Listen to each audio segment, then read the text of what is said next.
దిమాకేమైంది అసలు. అధికారంలో ఉన్న పార్టీ పోటీ నుంచి పారిపోవడమా? అది కూడా అధికారంలోకి వచ్చి ఏడాదిన్నర లోపేనా? ఇది ఎక్కడ విచిత్రమైనటువంటి పరిస్థితి. కాంగ్రెస్ పార్టీ ఆలోచించినే నిర్ణయం తీసుకుందా? ఎమ్మెల్సీ ఎన్నికల్లో మన 3 పోటీ చేసింది, టీచరు గ్రాడ్యుయేట్ 3కి 3 ఓడిపోయింది. బీజేపీ 2 గెలుచుకుంది, కమ్యూనిస్టు వైపున ఉన్నటువంటి ఆ సంఘం వాళ్ళు 1 గెలుచుకున్నారు, అయిపోయింది. ఆ భయం ఇప్పుడు వెంటాడుతోందా? స్థానిక సంస్థల ఎమ్మెల్సీ ఎలక్షన్కి సంబంధించి కాంగ్రెస్ పార్టీ పోటీ చేయదట, ఎంఐఎంకి మద్దతు ఇస్తుందట.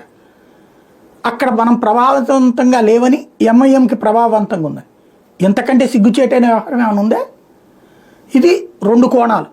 ఒకటి, ఎంఐఎంకి కాంగ్రెస్ పార్టీకి కుదిరినటువంటి ఎంఓయూ అయి ఉండాలి, అవగాహన ఒప్పందం అయి ఉండాలి, ఎమ్మెల్సీ వీళ్ళు తీసుకోవడానికి సహకరిస్తామని.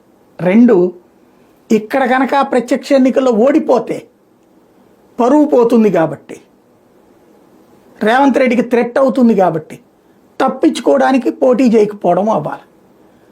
కానీ అధికార పక్షంలో ఉన్నటువంటి అధికార పక్షం నేను పోటీ చెయ్యను అంటే మాత్రం, ప్రభావవంతం చెయ్యలేము అంటే అంతకంటే సిగ్గుచేయటం ఇంకోటి ఉండదు.